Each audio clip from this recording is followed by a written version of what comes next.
So as Claire has introduced the topic, we are going to be looking at understanding indirect costs. And hopefully by the time we leave the session, we'll know the different definitions around indirect costs, direct costs, and others related in that area.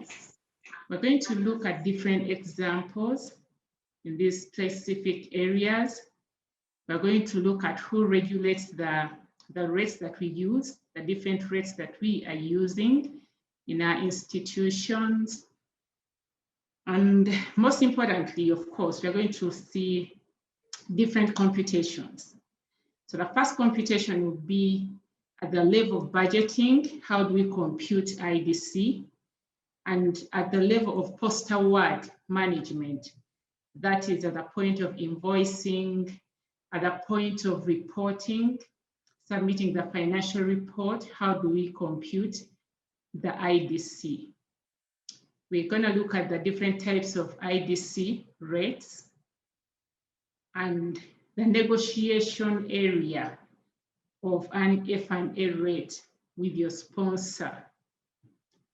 And another part of the computation is going to be around the total cost, total direct cost, modified total direct cost, and IDC. So as Claire has already said, we may have different questions, different areas of clarifications that we'll be posting on the chat as we continue with the session. So we start with the different definitions of indirect cost as per OMB Circular A21, and which says indirect costs are these particular costs that may not be directly related to the project, to the research activity, to the cost objective itself, but they are required to conduct the research or to complete the objectives of the study, and they are critical to the success of the project as a whole. These particular costs may not be traced to a single cost objective or a project with accuracy. I'll add that, with accuracy. So another definition still continues that an indirect cost cannot be treated as a direct cost unless in exceptional circumstances that we will see.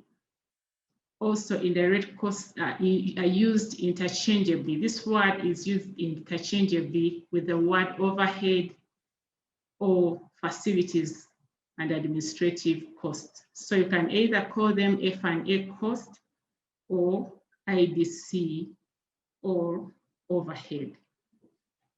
So we continue with the different definitions that we are going to really help us understand indirect costs better. So any cost that can be directly traced to a specific cost objective, that is, or a project or activity or a program with ease, with no difficulty, 100%, and with a degree, the highest degree of accuracy, that is a direct cost. At another slide, we are going to look at the different examples of direct cost. Probably I need to mention at this point that every cost of every expenditure that we budget for under this category must pass the 4 tests of the cost principles: the cost of reasonableness, including necessity and prudence. It must be allocable, and it must conform to the terms of the award, and the test of consistency. That is, every cost that is assigned to the cost objective should be consistently treated throughout the period as so, even across the entire organization, not only for a particular study because it has money, So that is direct cost. And then the total cost is the total direct cost plus F&A cost, F&A or IDC cost. So the total cost is the total amount of funding that we normally request from the sponsor. Then modified total direct cost, or MTDC, is a portion of the total direct cost against which the F&A rate can be applied. We are going to look at more examples for these definitions. We're going to see how we really apply the different areas that we have already mentioned. So we're going to look at different examples of overheads or IDC. So the NIH grants policy actually states that the IDC or overhead is to support compliance requirements for NIH, in addition to other administrative expenses that cannot really be focused or traced to the cost objective. So we have compliance for federal requirements. These are examples of overheads or IDC, or overheads, IDC, or F&A. So we have audit fees, both internal and external. So as we said, sometimes this can be budgeted for as a direct cost. This is where we are. An indirect cost cannot be treated as a direct cost unless in exceptional circumstances. So there are circumstances where your audit fees have been allowed to be treated as direct costs. Probably you could have made a good budget justification, basically basing on the funds. We have ever done that, where 90% of the portfolio was basically for that sponsor. So kind of the entire part of the audit fees at a rate of 90% was budgeted for under direct costs, and it passed. So protection of human subjects, that is a compliance requirement, animal welfare, invention reporting, research misconduct, training in human subjects. The list is not conclusive. So all these are compliance federal requirements that are examples of overheads. They are not budgeted for under direct costs. Another area we see is shared rent. Rent sometimes passes as a direct cost only if it can be justified. For example, that under this research, for example, we are conducting a research at the Cancer Institute, and that portion of the building, it is entirely being used for that objective, for one of the objectives in the study. So 100% of that rent has been accepted and budgeted for under direct costs. So utilities, that is electricity and water, those are overheads. Legal fees and bad debts, those are overheads. And fringe benefits for some sponsors. Unless you can ably justify your fringe, some sponsors may not allow all the fringe to be budgeted for under direct costs. So we have had some of the sponsors accept only statutory obligations of fringe, that is NSSF and workman's compensation, as direct expenditure. But if your organization has a gratuity, those retirement benefits and other fringes that are not statutory obligations, some of the sponsors may not accept the entire fringe load. So those are some of the examples of the overheads. And as I said, the list is not inclusive here. Okay, so there are several that you can look through your organization and have examples here. So we can see the bodies that regulate the IDC rates as per 2 CFR Part 200.19, paragraph 19. NIH is responsible for reviewing and negotiations and approving indirect cost rates for specifically commercial entities. However, there are bodies that are set by NIH, and these are the cognizant agencies that are responsible to review and approve the indirect cost rates for different institutions. So this is the cognizant agency for indirect cost, as we have seen that reference, is the federal agency responsible for reviewing, for negotiating, and approving indirect cost proposals on behalf of all federal agencies. Also, the cognizant agency assignments differ. There are different assignments that are given to different cognizant agencies. We may not really go into these details, but it's important for us to note that if you really want to submit a proposal to negotiate your IDC for your institution, you submit your proposal, you need to submit several documents to this cognizant agency for review and approval. Of course, you have to support your rate with figures, with audited accounts, and different documentation if you really want to go that route. Excuse me. So we'll see more details about IDC acquisitions. How do you get the rate? We may not really qualify for a negotiated rate, as we are going to see. So our next slide is about the types of IDC rates. There is the negotiated A&A rate that I've just been talking about. And this rate is given to only US grantees and US sub-grantees. It is directly negotiated with a government agency.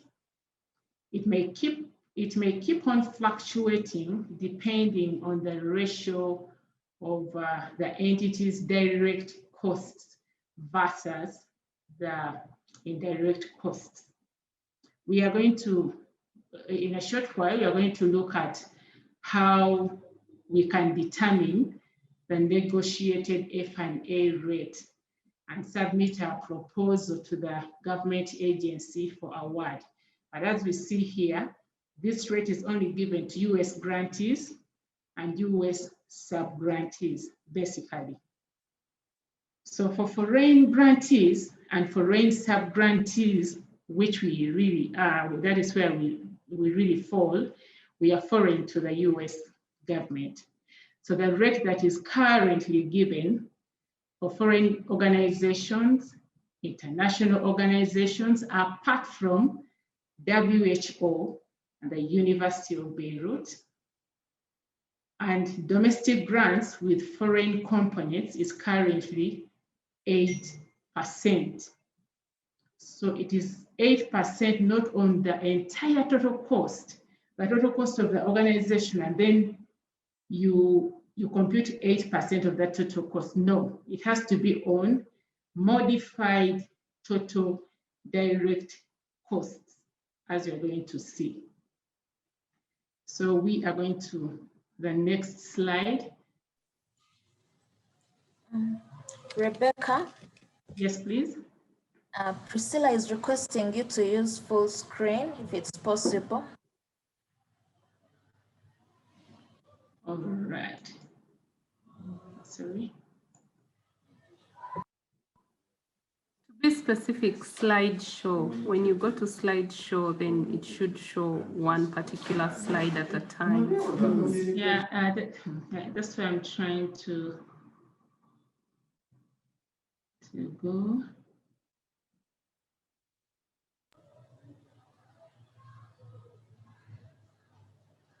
So for the specific slide,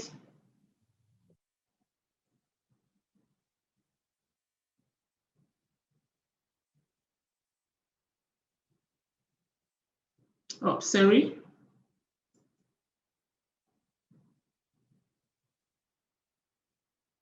I think there's something that I'm not doing right.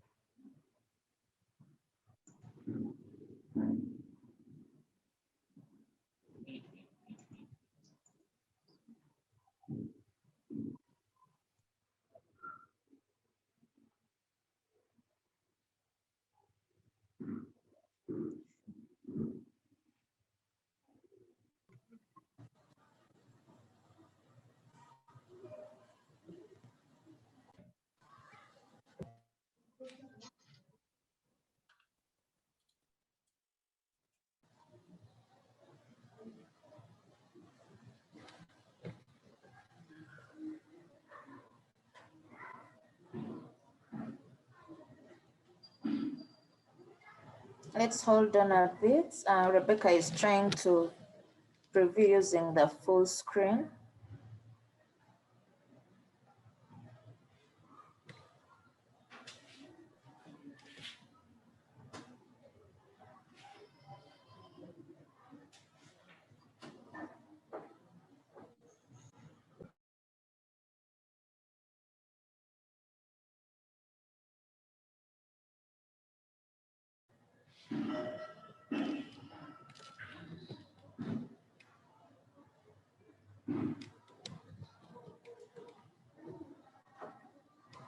Rebecca, I think we should continue.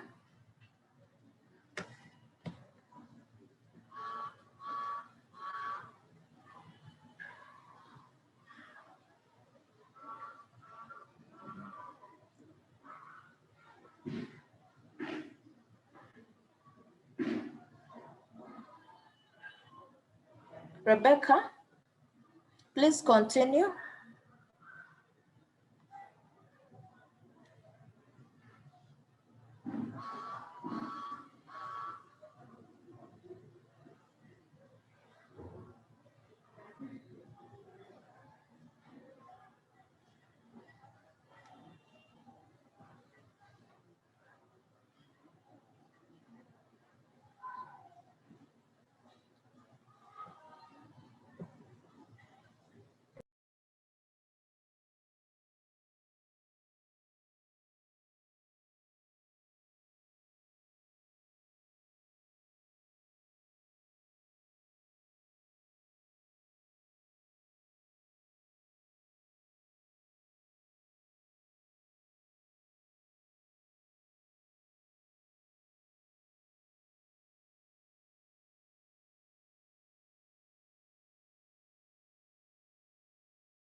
Okay.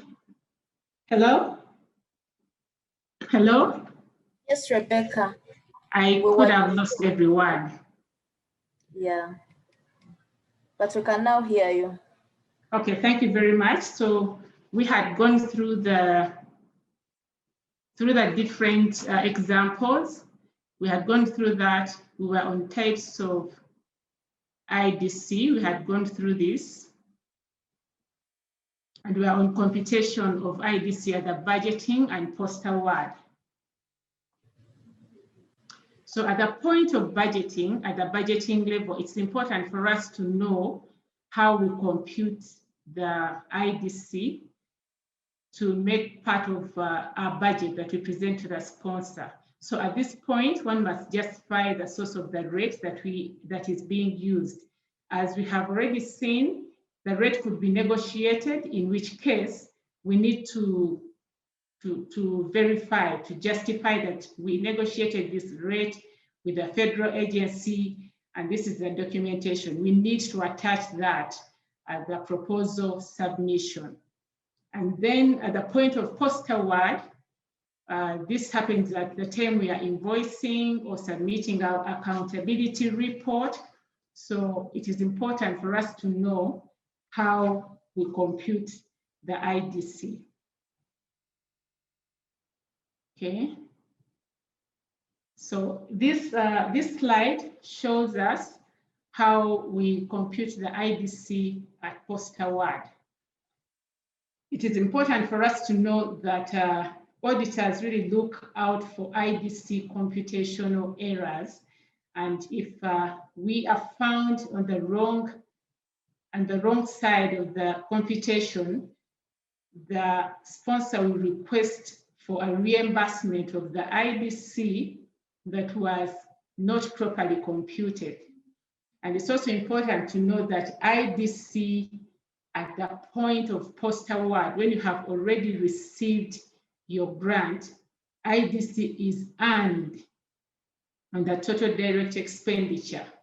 So the moment you get your grant, you do not straight away deduct the IDC.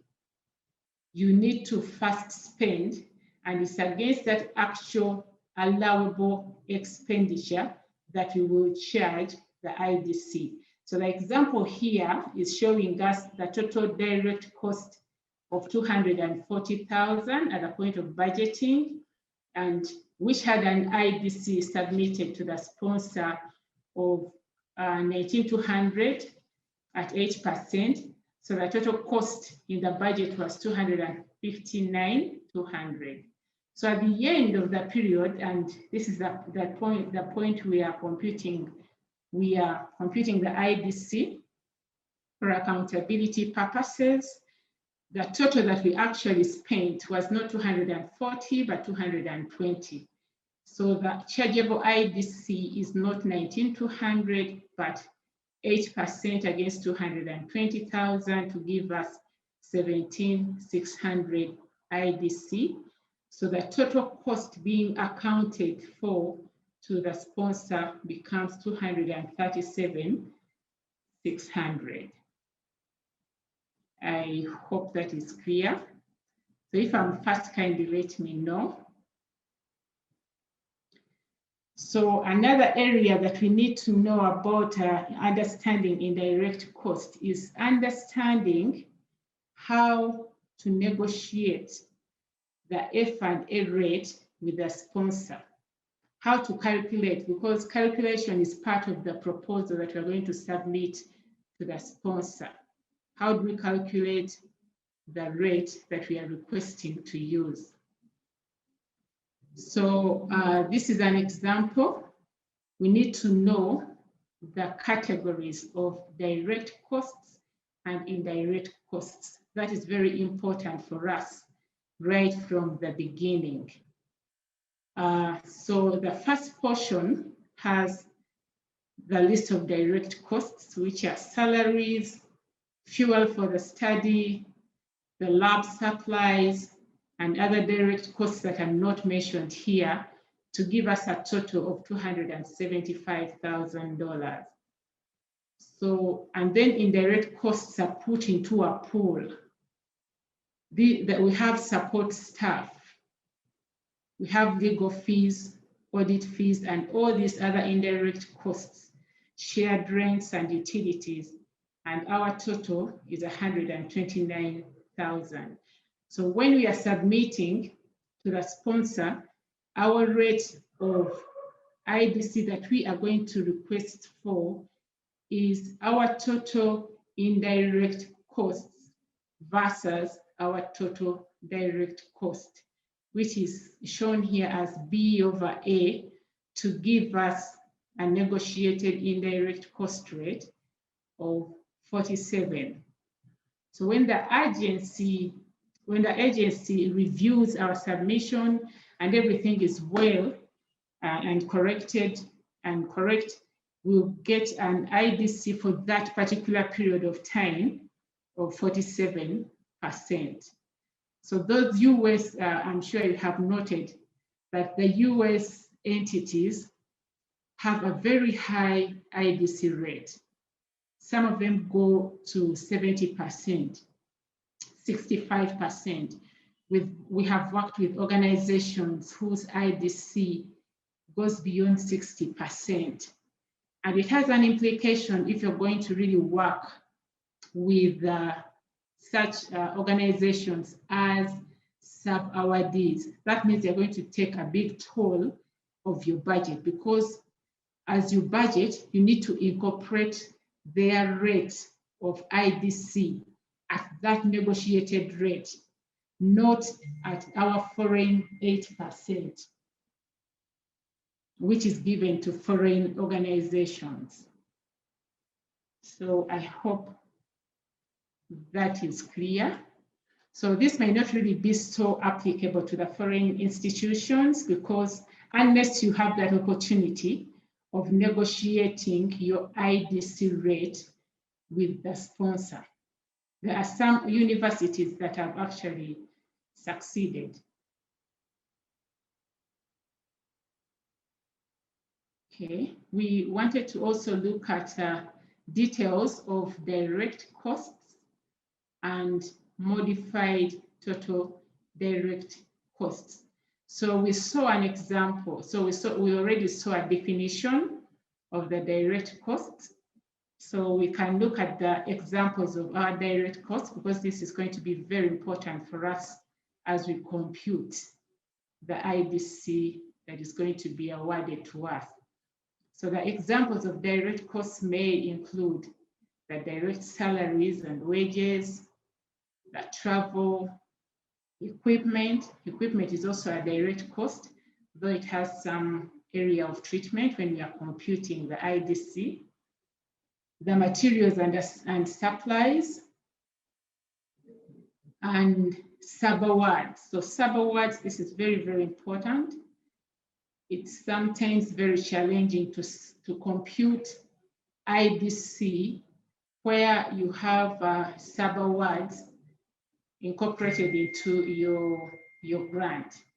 So sub-awards, if your sub-awards up to the first $25,000 of each sub-award, regardless of the number of years or the amount of that sub-award. So that should be considered as a direct cost. It's only the sub-awards up to the first $25,000 of each, regardless of the number of years or the amount of that sub-award. So the modified total direct cost, we continue. It should exclude, after getting our total direct cost, then we start excluding these areas that we have seen earlier. So we get the total direct costs minus equipment, minus capital expenditure, minus capital charges for patient care or tuition or scholarships, support, participant support costs, alterations and renovations, shared rentals and leases, and also that portion of the sub-award which is in excess of $25,000 per sub-award.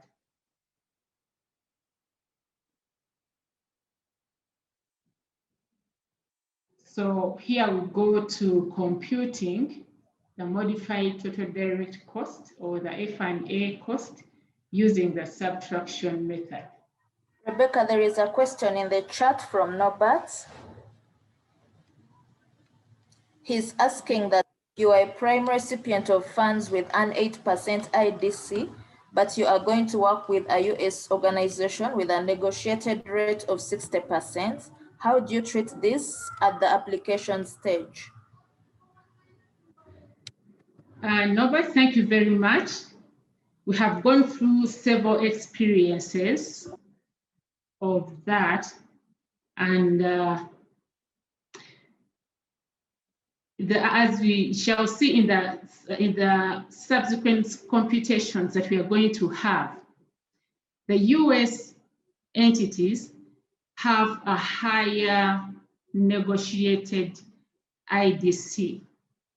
But as we said, we only are looking at the 25,000. So that is why we said regardless of the amount of that sub-recipient.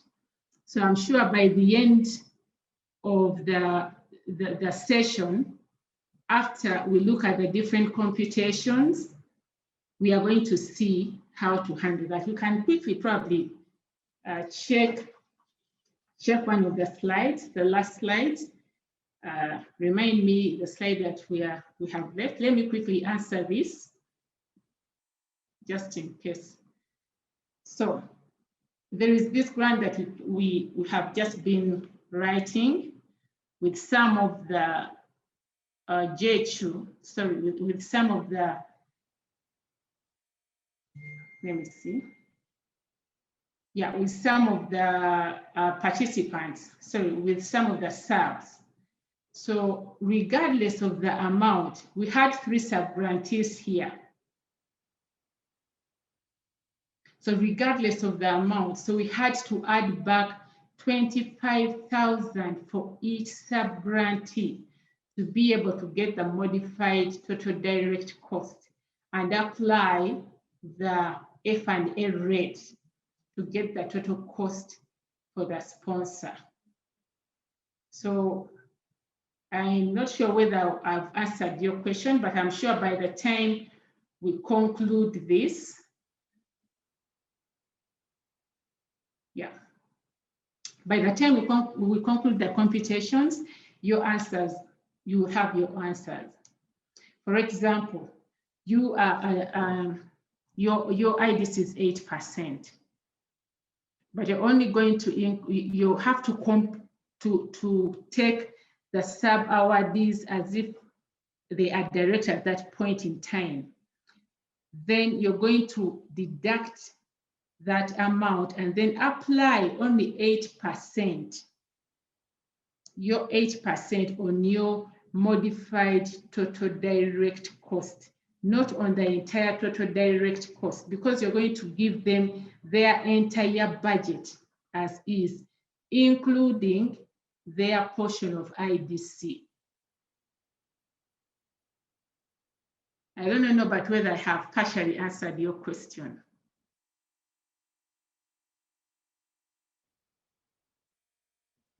Hello?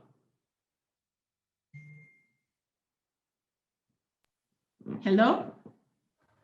No, but are you satisfied?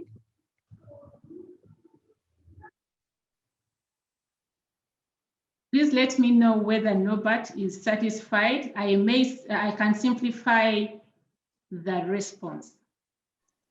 Rebecca, I just wanted to add something, that you will still compute the sub-partners' indirect cost at that amount, at their negotiated rate, and there's a place for you to actually input their indirect cost rate. Although in the prime recipient's budget, you will still be allowed to charge 8% on the on the 25,000? Over. Thank you, Susan, for that response. I can further simplify that. So Norbert, take the total direct costs to be all direct expenditure, including the sub-recipients with their IDC. Then after getting the total direct costs, you're going to calculate the modified total direct cost, because it is only against the modified total direct costs that you're going to compute the F&A rate. You're going to subject the F&A rate. So this is what happens. You're going to get all that total minus those exceptional items. For example, you're going to deduct the equipment, you're going to deduct the inventions, you're going to deduct the entire subtotal of the sub-recipients, their total of the sub-recipients. Then you're going to get Y. So when you get the Y, you are going to add back 25,000. You're going to add back 25,000 on Y. So after getting Y plus the 25,000, this is the modified total direct cost. And you're going to apply the 8% on the modified total direct cost. So I probably need to put this straight, that IDC is not really a straight line computation. It's like the way we compute depreciation in finance accounting. It is computed on the side and included in your budget as another item. That is why you need to have proper computations, and so that if you ask how you have computed it, is very, very clear. So no, but is that better?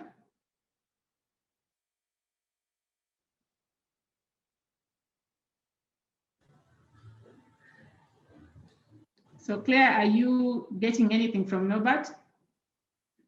He says his internet is unstable, but I think it's better for him. Yes, he has responded. He's appreciated. Thank you. So here we are also going to look at different computations of IDC. So as we said earlier, IDC is computed against the modified total direct costs. So the table A that we're looking at is showing us how to compute IDC, where the budget includes equipment and it has a sub award of 30,000. And as you remember, sorry?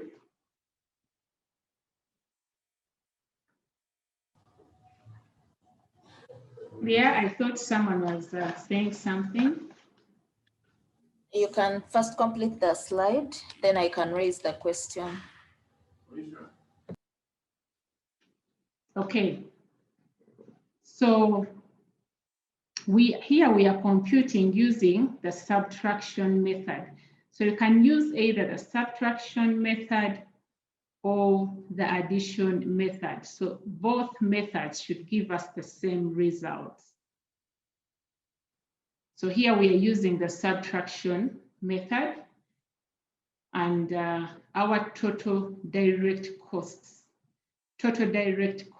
So this should be allowable costs. We have 314,000. And we are calculating IDC basing on the modified total direct cost base, or the F&A base. F&A is facilities and administrative cost base.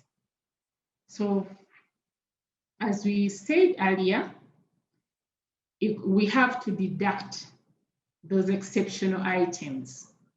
So we deduct our equipment, we deduct the sub-award, the amount that is in excess of the 25,000 allowance that is given.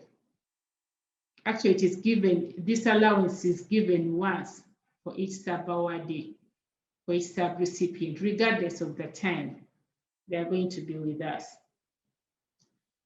So the total amount that we are reducing is 14,000.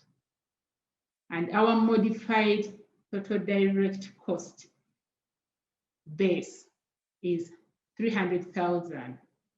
We apply the F&A rate of 8% to the MTDC to get our F&A cost as 24,000. So the total cost that is given to the sponsor for that year is 338,000.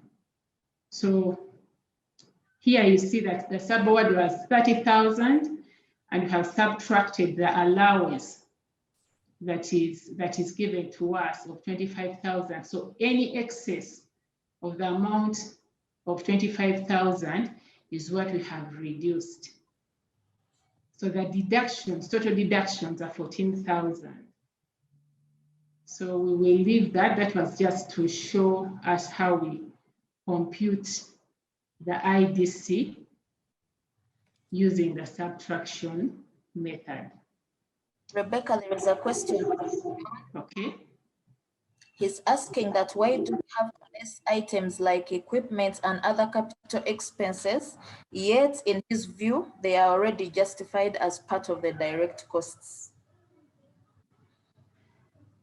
Thank you very much. Removing them from here does not mean the sponsor is not going to give them to you. They are justified as direct costs.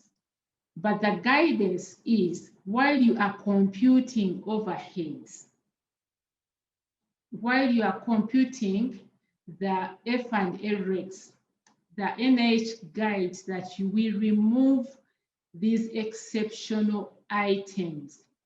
So the purpose of removing them from here is for us to compute the acceptable IDC amount as per the NIH guidance. Of course, there are reasons why they think, yes, you're not going to be spending a lot of time to buy the equipment. They are not really operational costs. You buy it once and it's there. Of course, if you remove it, it is going to lessen the amount of IDC that you're going to receive, because IDC in a way is like an income.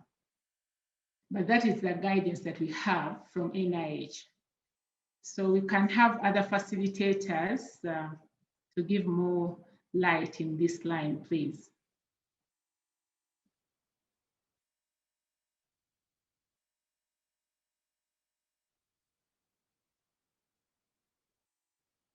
So in addition, it doesn't mean though they are budgeted as direct costs, you're not going to get them. Yes, you're going to get them in full as you budgeted for them, but you're not going to earn that extra income against them, against this expenditure, against this item.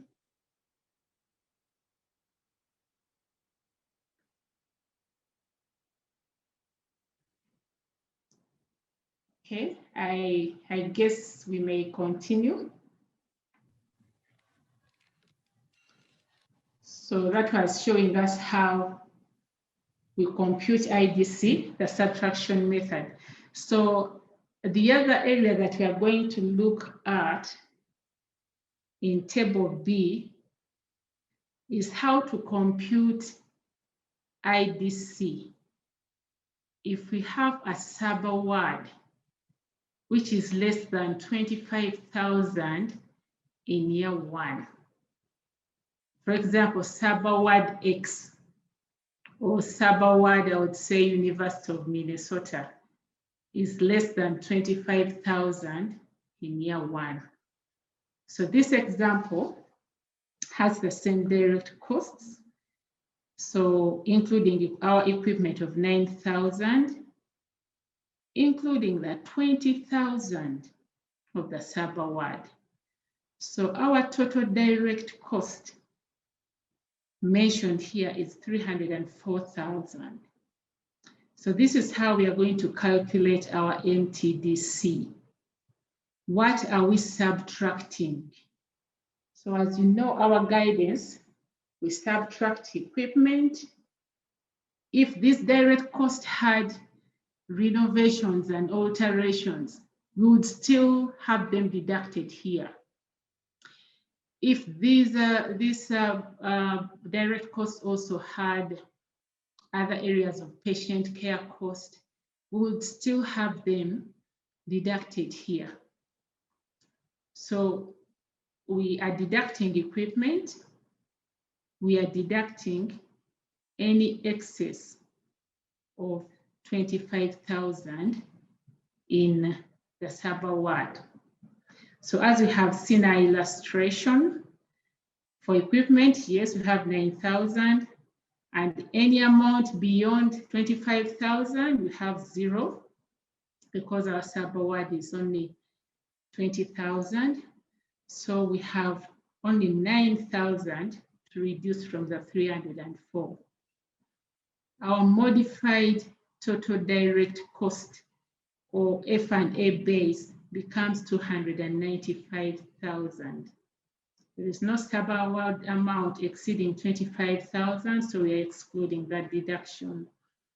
And the 8% is applied on the MTDC of 295 to give us F&A cost that is going to be put in our budget of 23,600. So our total cost is total direct cost plus F&A cost to give us the total cost that we are going to submit to the sponsor of 327,600.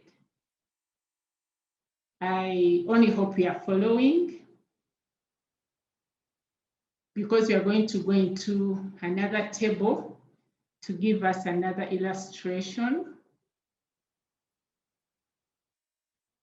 So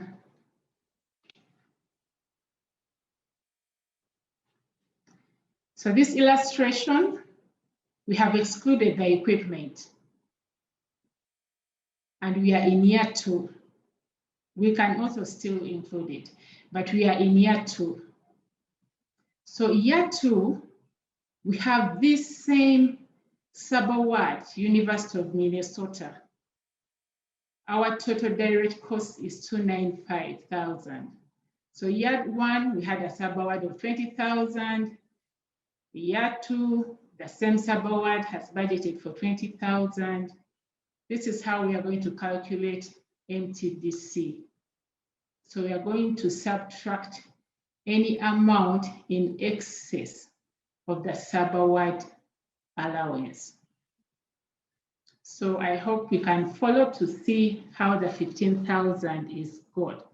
So sub-award allowance, if you can look at the blue caption there, the highlights in blue. In year 1, we had 20,000 as a budget, and we had our allowance of 25,000. So the remaining sub-award is 5,000. So year 2, our sub-award amount still 20,000. We reduce that with the remaining sub-award amount of 5,000.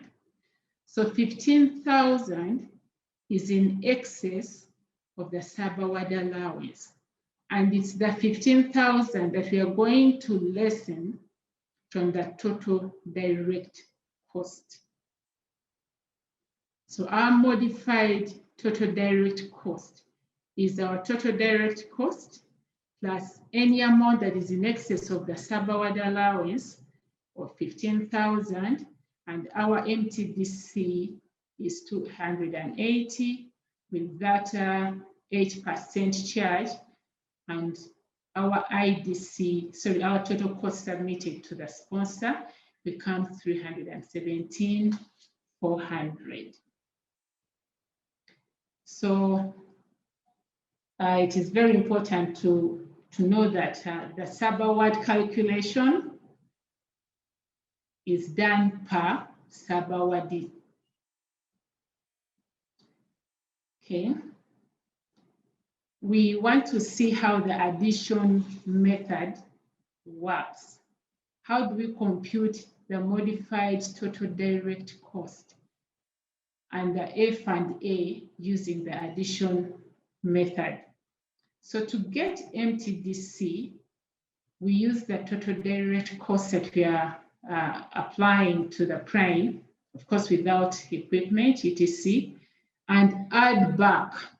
So we're just doing the opposite of what we did when we were doing the subtraction method. So the total cost is equal to total direct cost still and the F and A cost. So the formula does not change. So here, let's just look at that same example that we started with in table A. So table A and table D, our direct cost to the prime was 275,000. We had our equipment, we had our sub-award at 30,000, and this is beyond the 25,000 that is given to us. So how do we calculate the MTDC? So we only consider the total direct cost to the prime. And in this case, we add back, add the sub-award allowance, the 25,000. Actually, this is really a very straightforward method. You add back the 25,000 that is the allowance given per sub-award to get the modified total direct cost of 300,000, apply our 8% to get FA cost of 24,000.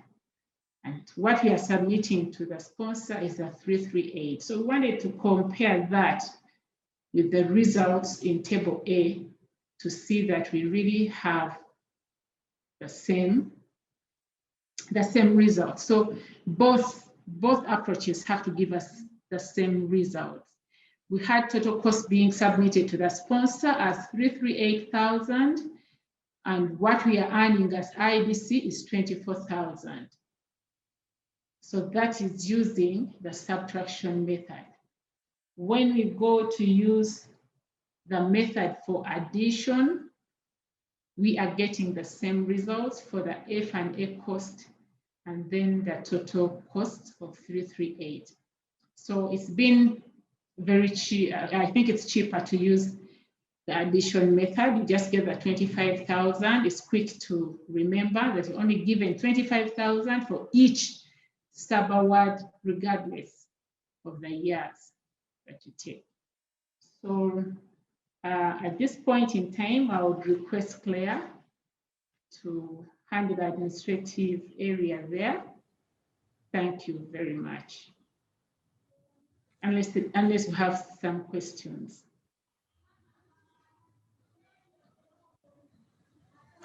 Claire? Thank you very much, Rebecca. I find the training extremely beneficial and enlightening. So we are now breaking off for 5 minutes to complete the training evaluation exercise. I request you to look in the chat. There is a link posted there. Just click and open that link, then respond to those few questions and make your submission. Please make sure that you all fill the training evaluation tool, because your feedback is very important to us, because we're aiming at meeting your changing training needs and expectations. So I request that all of you kindly fill that tool, respond to those questions, and make your submission.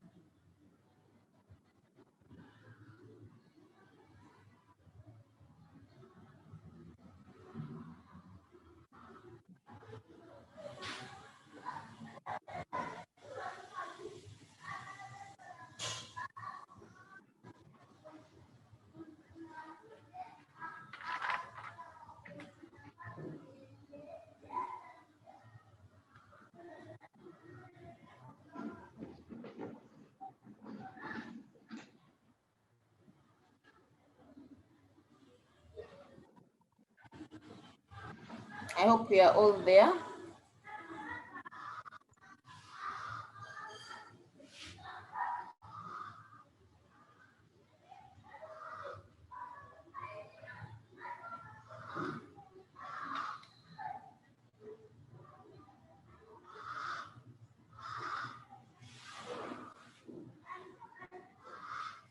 So we expect feedback from 40 people.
We so far have 4 responses, 5 responses.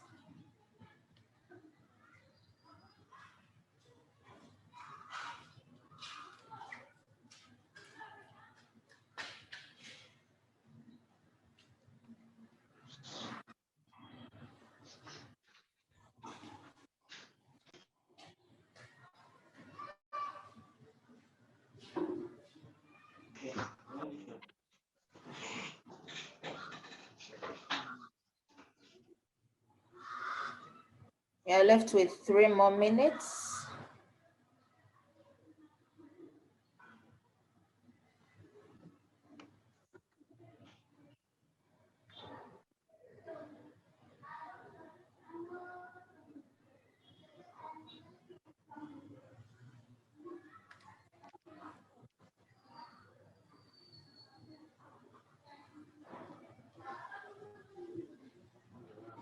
I have 13 responses.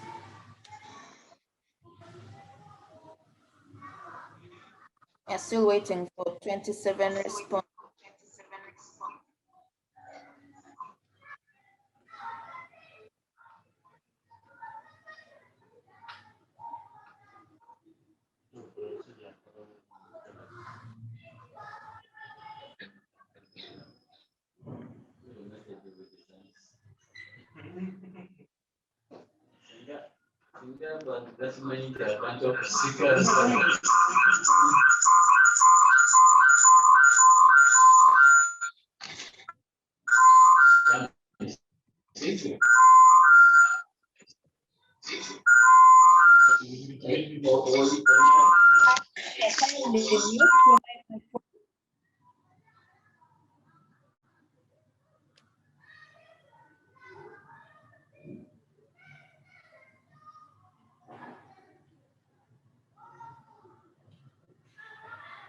So we have 1 more minute.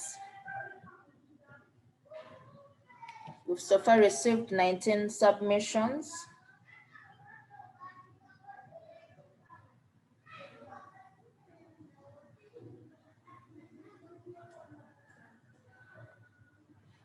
We still need 21 submissions.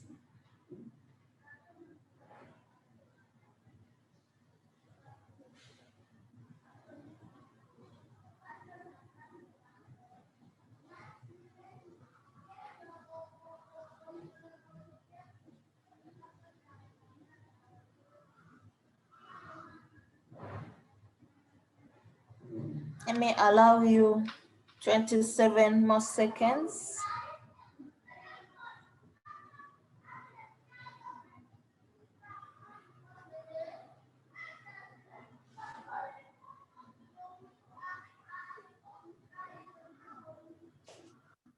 We have 23 responses, 24. So we still need 16 responses. Please make sure you all fill the form and make your submission.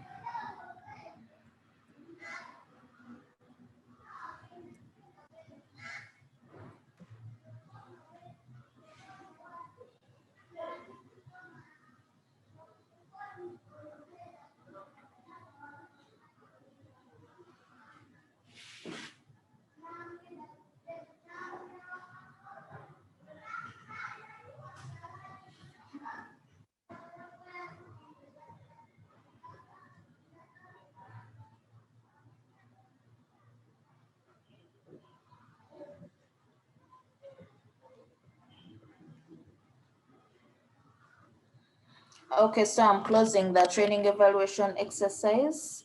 We need to continue with our session, but I request that each and every one of you has not made the submission as we go along. Please make sure you complete the questions and make your submission. So I now hand over to Rebecca to continue with the session. On that, we have a question in the chat from John. He says that probably he could have missed an explanation that could have been made earlier, but he's saying that why did the addition method only include the sub-award amount at computation of MTDC and not equipment, for example? Thank you very much. So we can still have it included. Is that table D? So you can start, I hope.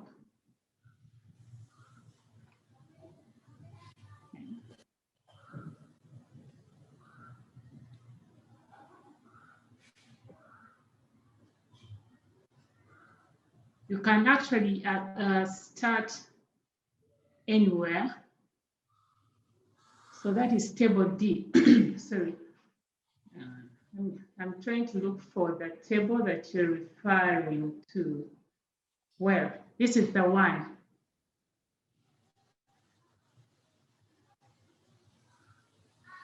So table D, you can still use the total. If you want to use this total of 3,1,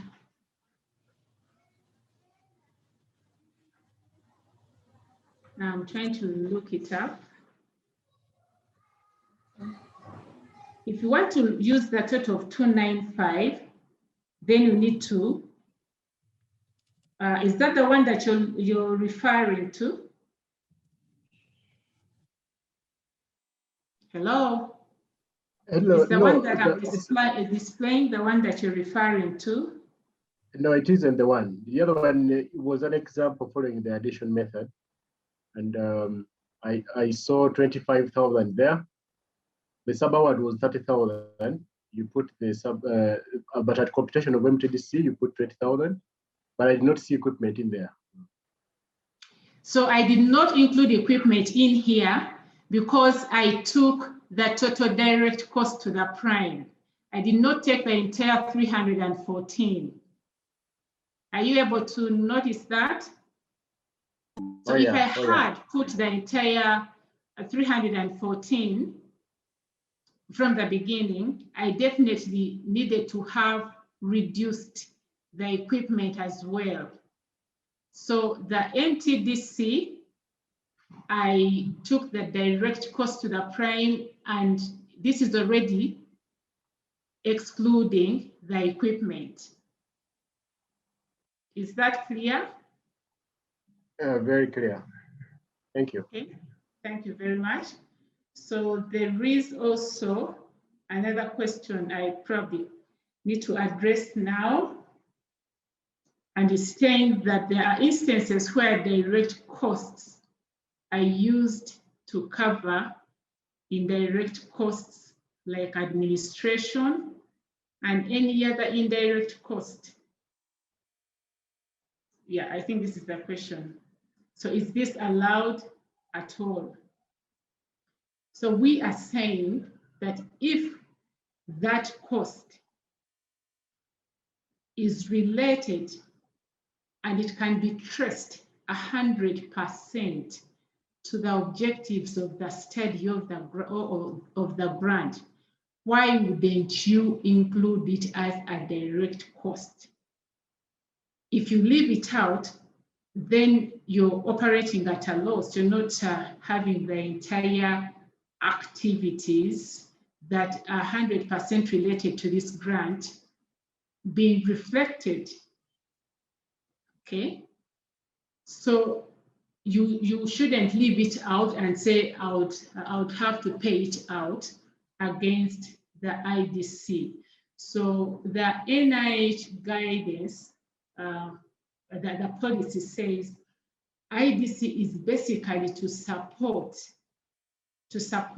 expenses for compliance requirements. and probably those overheads that cannot be supported directly. So I think it's important right from the beginning to separate your direct costs from indirect costs. So if you have those direct costs already clear, please include them in the category of direct costs. In some instances, the budget has not been sufficient. What is given in the funding opportunity announcement probably is not sufficient, and you want to cover part of those budgets by the overheads. So that is still up to you, but I'm sure NH would not disagree, but it is doing a disservice to yourself, because in a way, consider this IDC as kind of an income, an additional income, okay? Not a program income per se, but an additional income. So if you want, however, I need to state that IDC that is earned from NIH grants should be spent on allowable expenditures, So yes, you can cover administrative expenses, but these administrative expenses must be allowable. They may not be direct, but they must be allowable. And hope I've addressed that. And of course, the question had, can we also pay it for indirect costs? And yes, I can say yes, if those indirect costs are allowable. For example, you have audits, you have internal audits and you have external audits.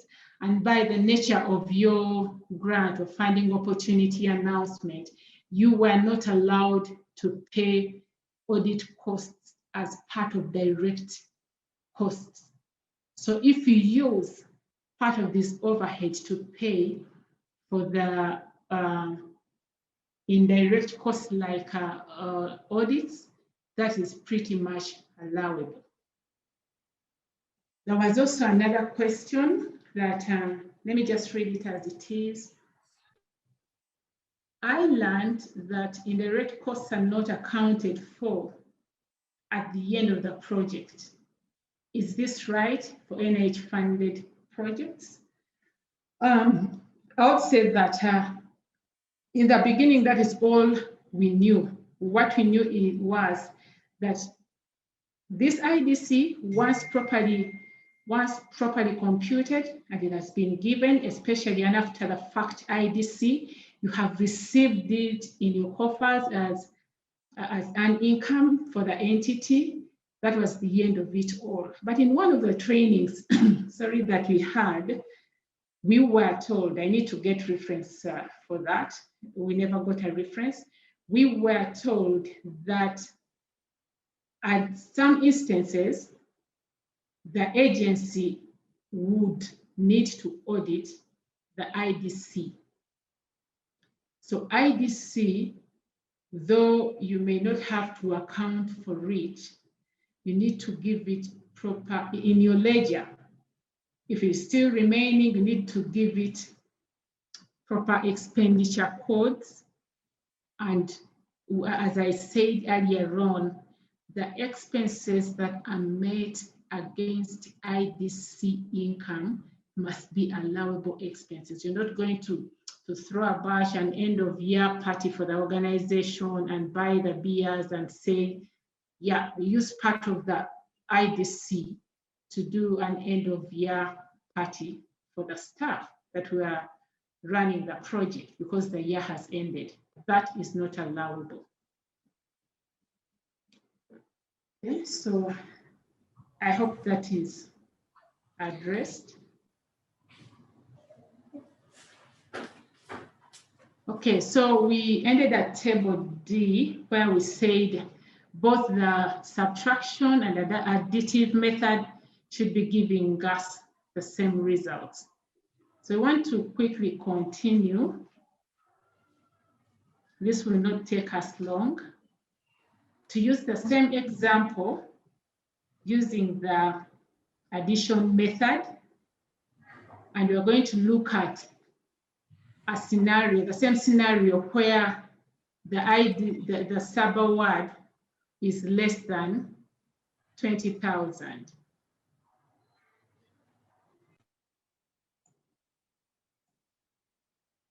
Sorry.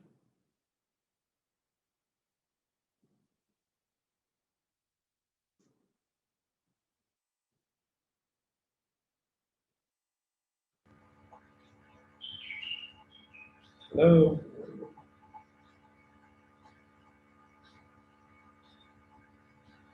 Hello. Yes, Rebecca, there's a question in Okay. the messages that you need to answer, because I also had the same question, but fortunately a brother has asked. Please help us answer that. The question is from John, and he says that your computation of 15,000 as the sub-award amount at year 2 for one of your examples, blue highlight, was not clear to him. He thought that 20,000 at year 2 should have just been taken wholesomely at computation of MTDC. Okay, thank you very much. So I would like to throw more light. I knew that could be a little disturbing, but it takes us back to a slide where I needed to throw more light on especially how do we treat the sub-recipient. So, and I would want to re-echo that the sub-recipient up to the first 25,000 of each sub-award, regardless of the number of years of the amount of that sub-award. I'm just trying to go back.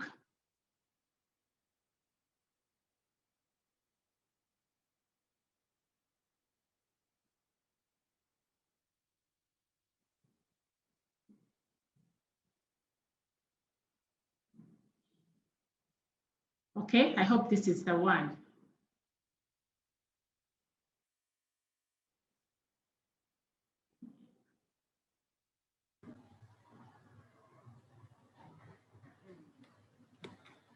Okay, in year 1, we had 20,000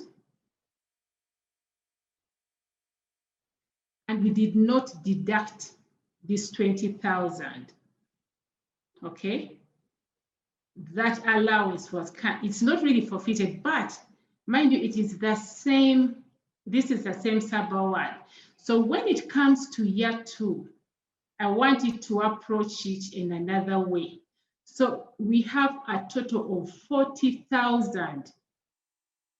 Just ignore the 20,000 in year 2. So now we have a total of 40,000 whose allowance has not yet been deducted. I want it to approach it like that. So we have a total of 40,000. Remember, our description was up to the first 25,000 of each sub-award, regardless of the number of years. It's important to note that, regardless of the number of years or the amount of that sub-award. So in year 1, we had our 20,000. In year 2, we add our 20,000 that is not yet really claimed.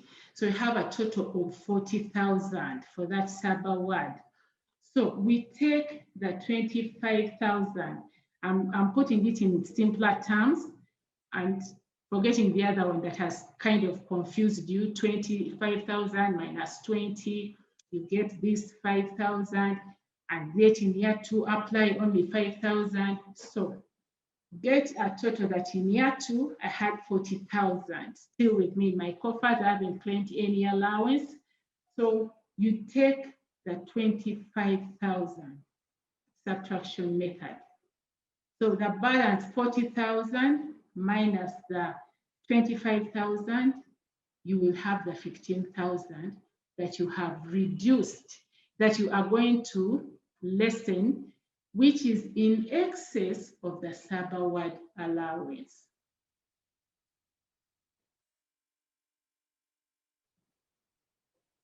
I hope that is clear.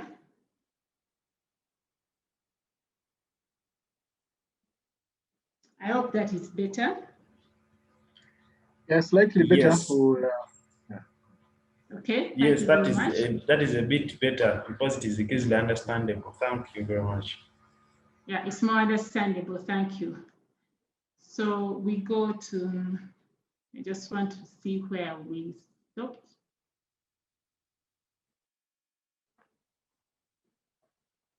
I think we are going to slide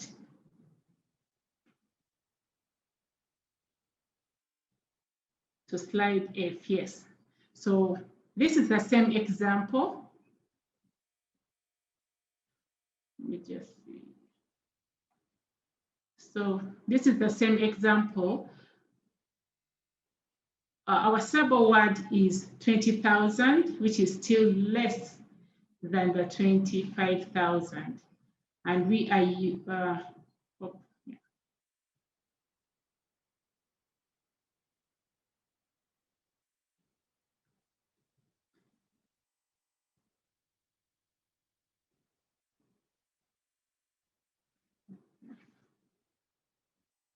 I hope that is the page we were on.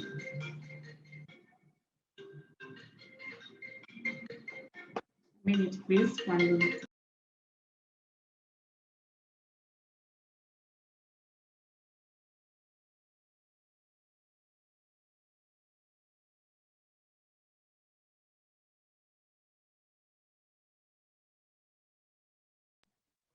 Sorry for that interruption. So the total cost of 275 and sub-award 1 was 20,000 and our total direct cost was 295. Our calculation using the addition method is the total direct cost to the prime. Year 1 sub-award amount is 20,000. The remaining sub-award, the remaining, this is year 2, was 5,000. So we need to pick it from year 1. Sorry, I could have confused you there. So we have the same examples like the ones we are running earlier. And the same calculation. The only difference here is we are using the addition method, not the subtraction method. I hope it's not going to confuse you like the other 20,000. But it is the same logic. Here it is just the opposite. So that the direct cost to the prime, we took a 275, we just ignored the 9,000 because we already know now how to treat the 9,000 if we were using the total direct cost. So the modified total direct cost here, we are adding back the 20,000 to give us 295,000. So this should actually be giving us the same results as the other method of subtraction that we used in the earlier table. I may not really have to go back since you have grasped the logic. I want to go back to, I want to just continue to the last slide. It's the same concept. So we have the same direct cost and the sub-award. We've just ignored the equipment is not here now. So the total direct cost to the prime is 275, and now we add back our sub-award allowance of 5,000. That is the remainder. We add it back because we still had our, it has to be a total of 25,000 for each sub-award, okay? Because in year 1, we added 20,000, okay? The budget for the sub-award was 20,000. So we added it all back. but we are still claiming 5,000 because the total allowance for each sub-award should be 25,000. So we have our 20,000 here. And when it comes to year 2, we still claim our 5,000 to get the total modified cost for our F&A base of 280 to give us the IDC of 22,400. And yes, I must assure you the additional method is pretty straightforward. And it's basically what most people at the budgeting level use. But I really needed you to have the entire grasp of the addition and the subtraction so you gain more knowledge. Just in case, I don't know whether that can be really imposed against the entity to use the subtraction method, because anyhow you're going to receive the same results. So I just wanted to give you a snap of the recent submission, and these people also used, this is one of the last slides. So these people actually also used, these people used the additional method. There were 3 sub-grantees. So there is year 1, year 2, year 3, year 4. Probably, John, this could actually be clearer. So in all the 4 years, the sub-grantees had budgets of over 100,000 probably, or 50,000 probably. So for all the 4 years, these 3 sub-grantees had a budget of more than $50,000. And we know the allowance given is only $25,000 per sub-grantee, regardless of the years. Now we have 4 years, but regardless of the years.